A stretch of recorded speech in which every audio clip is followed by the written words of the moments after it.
going to give you my top 5 most underrated wide receivers in the league. Break out your pens and break out your keyboards. Tweet at me if you disagree. I'd love to hear it. Number 5, I'm starting off with Allen Robinson with the Chicago Bears. I think Allen Robinson is known as a good receiver, but I don't think we talk about Allen Robinson as a great wide receiver. And over the last few seasons, that has been exactly what he is. 2020 are NFL receptions leaders. Those first 5 names, those guys are all pros.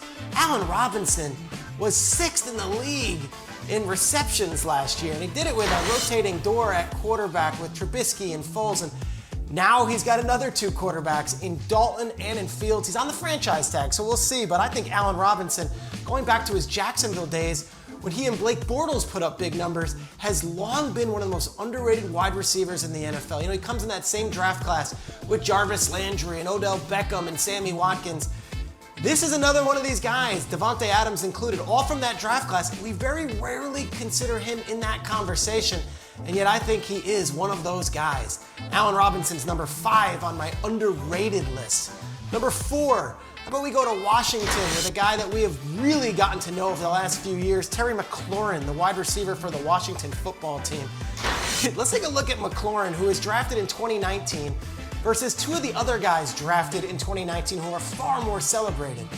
It's got more receptions here, 21.1, 29.1, and 32.4 for the receiving touchdowns. Wow. This is a guy that deserves to be discussed in the same breath as AJ and DK and the rest of them. And again, nothing against Dwayne Haskins, nothing against Tyler Heineke. The guys that he's been catching balls from have not been Ryan Tannehill and certainly have not been Russell Wilson. The hope is that he and Fitzpatrick can get together and have a great start with the Washington football team in 2021. But I think the numbers and the impact that Terry McLaurin, who is not a first or second round pick, has put up in his first 2 years deserve to be recognized. He is number 4 on the list of most underrated. Number 3, let's go to the Los Angeles Rams.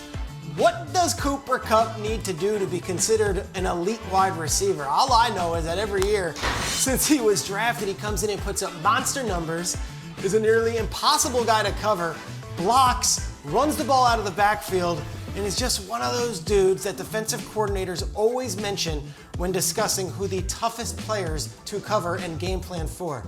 Always shows up in big games, always makes big plays, and is clearly an LA Rams wide receiver that is a menace for defensive coordinators. Now you throw in Stafford throwing him the ball.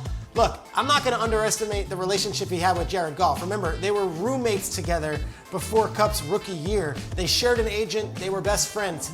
But I think Stafford might be able to unleash an even different part of Cooper Kupp's game. That is the deep ball. And I think he's not the only Los Angeles Ram on this list. I go from number 3 on the Rams to number 2 being on the Rams. Bobby Trees. Robert Woods is, to me, the 2nd most underrated wide receiver in the NFL. And I look at his last 3 seasons. This is all real. Like, we don't talk about Woods as a top 10 receiver, but when you go targets, receptions, receiving yards, yards after the catch, he always plays. He's the captain of the Rams team, and he always is making the toughest blocks in the run game. He does it all. I think he's the most versatile wide receiver that we don't talk about. When you talk about deep pass, underneath, handoff, blocking, does it all. We joke that Troy Aikman is always talking about Robert Woods and that he must be his favorite player. There's a reason for that. When you watch the film and you talk to other coaches, Robert Woods' name always comes up. He does it all. He's selfless. He's going to be wearing a new number this season as he's making the change to, appropriately, number 2. But the number 1 most underrated wide receiver in the league is a guy whose teammate we talk about a lot on the other side of him, and a quarterback who we talk about endlessly. We don't really often hear his name. Tyler Lockett is the most underrated wide receiver in the entire NFL. You look at some of these catches, and I could go through the stats, and we can talk about just how impressive he's been, because he has been that. I mean, he's got 28 receiving touchdowns over the last 3 years, which is 5th in the NFL, and he's one of just 3 players, Davante Adams, Travis Kelce being the others, who have more than 100 catches, more than 1,000 yards, and more than 10 receptions last season. But it's always the catches to me. What he does is what receivers like him cannot do. Look at this one here against the Arizona Cardinals, a toe drag. How about this one deep against the Panthers in a huge play last year against them. Tyler Lockett's footwork is as good as anyone's. His hands are as good as anyone's. His numbers are as good as anyone's. There's nothing to take away from his teammate DK Metcalf, but I think Tyler Lockett might be the player that the defensive coordinators lose sleep more over. Tyler Lockett is the most underrated wide receiver, not only in the NFL this season, but over the course of his career. This list right here, all of these guys are legitimate #1 wide receivers, and yet they don't get mentioned in the same conversation as Julio and DeAndre, and of course, the new breed that we're getting with all of these young wide receivers that are tearing up the league in their first few seasons. Nate Burleson, I went with Tyler Lockett #1, couple Rams, and then Terry McLaurin, and of course, Allen Robinson. You are the resident wide receiver. What do you got? Yeah, I can't really pick your list apart because every guy on that list deserves to be on there. But I'll give you a guy, actually another Tyler, that I feel like is maybe underappreciated, not necessarily underrated, but Tyler Boyd in Cincinnati. I don't feel like he gets enough love. Talk about it. I get it right out the gate. The young T. Higgins comes in and he looks fantastic, right? And we're giving him all the credit. And then you have Jamar Chase who comes in. He's going to be the new rookie who makes a big splash for Joe Burrow. But Joe Burrow's rookie season, he was leaning on Tyler Boyd. He had 79 catches, just under 900 yards, a handful of TDs. So for me, I feel like Tyler Boyd is going to be a guy that you're going to have to respect. You put up 80 catches last year.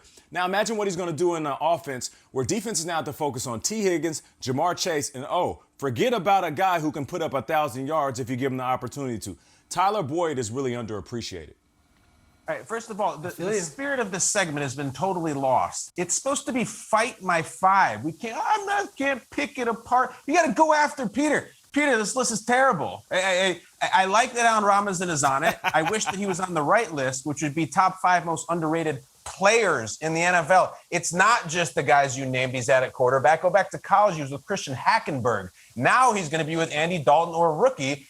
And the Tyler Lockett selection is ludicrous at #1. He just got a contract extension. Peter, no defensive coordinator is more afraid of Tyler Lockett than DK Metcalf. It's a nice soundbite to sell your point. It's a ludicrous take. And here's my checkmate on you, buddy. I have good memory on this show. 2 years ago, Nate Burleson did a burlesque on Tyler Lockett, and you were moaning and complaining. Tyler Lockett, why are we doing 10 minutes on Tyler Lockett? Nate, come on. We got a show to do here. You just did a whole segment devoted to Tyler Lockett. It's the worst list we've ever had in this segment. See you later. Nate Robinson and Jake Paul or whoever the hell it was. That list sucked. Well done, Kyle. That's how you fight the 5. It's good work, Kyle. It's Uppercut. That's the spirit of the show. 5. All right, let's go. Did well. Kyle, I'll add someone. I don't know who I would take out. I like Tyler Lockett at 1, even though he got a contract. He's not really considered one of those guys.